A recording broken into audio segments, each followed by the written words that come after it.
Hello everyone, welcome to inborn aspirants academy. आज हम लोग रेलवे रिक्वायरमेंट बोर्ड के डिफरेंट एग्जाम्स जैसे NTPC, ALP, junior engineer technician या ग्रुप डी एग्जाम्स में आए हुए साइंस के कुछ न्यूमेरिकल्स को सॉल्व करेंगे। तो चलिए शुरू करते हैं। सबसे पहला है डिस्टेंस। डिस्टेंस क्या है? एक बॉडी एक पर्टिकुलर टाइम इंटरवल में जो पाथ कवर करता है उसका लेंथ को हम लोग कहते हैं डिस्टेंस। जैसे इस केस में 10 मीटर, यहाँ 20 और यहाँ 30 मीटर। डिस्टेंस पॉजिटिव तो हो सकता है लेकिन नेगेटिव या जीरो नहीं हो सकता। डिस्प्लेसमेंट क्या है? इनिशियल और फाइनल पोजीशन के बीच में जो शॉर्टेस्ट डिस्टेंस होता है किसी बॉडी का उसे हम लोग कहते हैं डिस्प्लेसमेंट।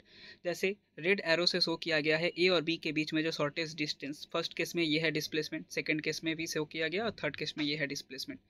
हम लोग देखे थे डिस्टेंस पॉजिटिव हो सकता है लेकिन नेगेटिव या जीरो नहीं हो सकता है, लेकिन डिस्प्लेसमेंट पॉजिटिव नेगेटिव जीरो तीनों हो सकता है। तो चलिए देख लेते हैं कैसे।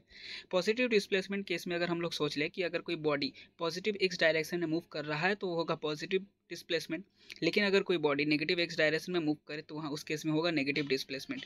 जीरो डिस्प्लेसमेंट कैसे? मान लेते हैं कि एक बॉडी है वो ए से बी तक गया, फिर बी से ए तक वापस आ गया, मतलब इस केस में उसका इनिशियल पोजीशन और फाइनल पोजीशन सेम है, तो डिस्प्लेसमेंट होगा जीरो। तो चलिए कुछ सवाल सॉल्व करते हैं। सबसे पहला है question number 1। If the distance travel by an object is zero, what will be the displacement of the object? Negative zero positive में और मे नॉट बी जीरो। अच्छा, डिस्टेंस ही अगर जीरो हो तो displacement zero, so the right answer is option B, zero. Question number 2। An object is thrown upward, it reaches a height of 100 metre and then returns to the thrower. अच्छा, थोड़ा देख लेते हैं। मान लेते हैं एक बॉडी को थ्रो किया गया है, रेड लाइट से शो किया गया, 100 मीटर ऊपर थ्रो किया गया और फिर वो वापस थ्रोअर के पास वापस आ गया। सो टोटल अगर डिस्टेंस देखा जाए कितना कवर किया है तो अपवर्ड में 100 मीटर और डाउनवर्ड मोशन में 100 metre, so the total distance covered हो जाएगा 200 मीटर। लेकिन यहाँ पे इनिशियल और फाइनल पोजीशन सेम होने की वजह से इसका टोटल डिस्प्लेसमेंट हो जाएगा zero, so the right answer is option D. So the actual displacement of the object is zero. अगर डिस्टेंस पूछा जाता तो आंसर होता 200 मीटर। स्पीड क्या है? एक बॉडी पर्टिकुलर टाइम इंटरवल में जितना डिस्टेंस कवर करता है उसे हम लोग कहते हैं स्पीड। तो स्पीड को कह सकते हैं डिस्टेंस बाई टाइम, और इसका यूनिट होगा एसआई में मीटर पर सेकेंड और सीजीएस में सेंटीमीटर पर सेकेंड। वेलोसिटी क्या है? Rate of change of displacement of a body को हम लोग कहते हैं वेलोसिटी। वेलोसिटी होता है डिस्प्लेसमेंट बाई टाइम, इसका भी यूनिट है स्पीड की तरह, एसआई में मीटर पर सेकेंड और सीजीएस में सेंटीमीटर पर सेकेंड। Question number 3।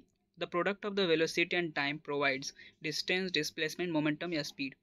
अभी हम लोग देखें कि वेलोसिटी जो होता है वो होता है displacement by time, cross multiply करने से डिस्प्लेसमेंट इक्वल्स टू हो जाएगा वेलोसिटी इनटू टाइम, जो कि हमारा सवाल है। So the right answer is option B, displacement. Question number 4। A driver drives his car at a constant speed and covers a distance of 288 metre in 60 second. Find the speed. Speed होता है total distance by time, यहाँ पे distance है 288 metre और time है 60 second, तो यहाँ पे काटने के बाद जो स्पीड आएगा वो होगा 4.8। So the right answer is option A, 4.8 metre पर second. Question number 5. Kiran swims in a 90-meter long pool. She covers 360 meter in 2 turns by swimming from one end to the other and back along the same position of the straight path. Find the average velocity of the Kiran. अच्छा, 90 metre का pool है और वो 360 metre distance travel की है, मतलब कैसे ए से बी तक गई, फिर बी से ए तक वापस आई, फिर ए से बी, फिर बी से ए से वापस आई। तो इस केस में डिस्टेंस तो ट्रेवल हुआ है 360 मीटर, लेकिन अगर देखा जाए डिस्प्लेसमेंट, डिस्प्लेसमेंट कितना होगा? इनिशियल और फाइनल पोजीशन सेम होने की वजह से जो डिस्प्लेसमेंट होगा वो होगा हमारा जीरो। तो वेलोसिटी होता है डिस्प्लेसमेंट बाय टाइम, तो इस केस में डिस्प्लेसमेंट अगर जीरो है तो वेलोसिटी भी हो जाएगा zero. So the right answer is option A, 0 metre पर second. Question number 6। The correct relation of speed, distance and time. हमें पता है कि जो स्पीड होता है वो होता है डिस्टेंस बाय टाइम। यहाँ डिस्टेंस को डी से और टाइम को टी से रिप्रेजेंट किया गया है, तो एस जो होगा वो होगा D by T. So the correct answer is option B, S is equal to D by T. अब देख लेते हैं एक्सेलरेशन। एक्सेलरेशन को हम लोग डिनोट करते हैं स्मॉल या ए या स्मॉल एफ से। एक्सेलरेशन जो होता है वो होता है rate of change of velocity with respect to time, मतलब change of velocity by time. Velocity change मतलब final velocity minus initial velocity by time. Final velocity को अगर स्मॉल वी से, इनिशियल वेलोसिटी को अगर यू से और टाइम को टी से रिप्रेजेंट करे तो एक्सेलरेशन जो आएगा वो होगा A equals to V minus U by T, और इसका यूनिट होगा एक्सेलरेशन का मीटर पर सेकंड स्क्वायर या सेंटीमीटर पर सेकंड स्क्वायर। इसी रिलेशन को थोड़ा अगल बगल कर ले तो हम लोगों का जो v आएगा वो आएगा U equals to U plus A T. ये थोड़ा याद रखिएगा, ये हम लोग आगे चल के किसी लेक्चर्स में देखेंगे इसका यूज़। तो v जो है वो फाइनल वेलोसिटी है, u initial velocity, A acceleration और t time. Question number 7। Change in velocity time taken, तो इसका डायरेक्ट आंसर है option C, acceleration. Question number 8. If the velocity of the car increases from 5 meter per second to 10 meter per second in 10 second, what's the acceleration? अच्छा, acceleration होता है final velocity minus initial velocity by time. यहाँ पे final velocity है 10 meter per second और initial velocity है 5 meter per second. Total time taken है 5 second. तो acceleration होगा 10 minus 5 by 5. 5 by 5 equals to, so the right answer is option D, 1 meter per second square. Question number 9. An object of mass 150 kg is accelerated in 5 seconds with a velocity of 6 meter per second to 16 meter per second. Find the acceleration. इस case में हम लोग देख सकते हैं कि initial velocity है 6, final velocity है 16 एंड टाइम है 5. एक्सेलरेशन जो होता है final velocity minus initial velocity by time. Acceleration equals to final velocity is 16, initial velocity is 6. So 16 minus 6 by 5, 10 by 5, and the right answer is option C, 2 meter per second square. Question number 10. When an object is moving at the same speed, what will be its acceleration?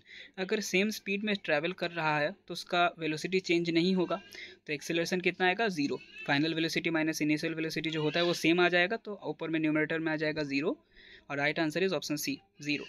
Question number 11. The velocity of the car increases uniformly from 18 km per hour to 36 km per hour in 5 second. अच्छा, चारों option हम लोग देख सकते हैं कि metre पर second square में है, तो सबसे पहले हम लोग किलोमीटर पर आवर को चेंज कर लेते हैं मीटर पर सेकंड में. तो 18 किलोमीटर पर आवर होता है 5 मीटर पर सेकंड, वैसे ही 36 किलोमीटर पर आवर होता है 10 मीटर पर सेकंड. एक्सेलरेशन जो होगा वो होगा final velocity minus initial velocity by time. 10 minus 5 by 5, तो 5 by 5 equals to 1. So the correct answer is option B, 1 metre पर second square. Question number 12. The velocity of a car increases uniformly from 18 km per hour to 72 km per hour in 10 seconds. Find the acceleration of the car. अच्छा, यहाँ पे फिर से 18 kilometre मतलब 5 metre पर second और 72 kilometre per hour मतलब 20 metre पर सेकंड. एक्सेलरेशन जो होगा final velocity minus initial velocity by time, तो 20 minus 5 by 10 equals to 15 by 10. So the right answer is option A, 1.5 metre पर second square. Question number 13. Positive acceleration mean.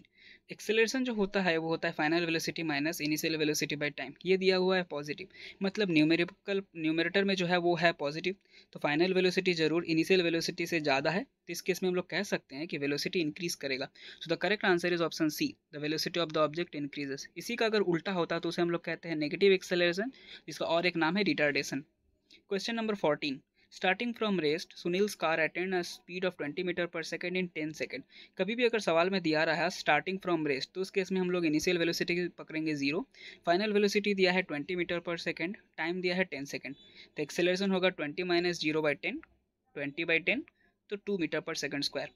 Question number 15. A car accelerates uniformly from 18 km per hour to 72 km per hour in 5 seconds. Acceleration find out करना, ये आप लोगों के लिए homework रहेगा.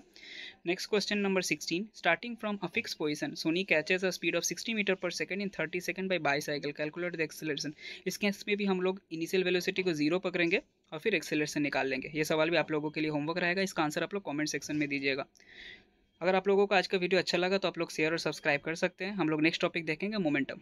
Thank you.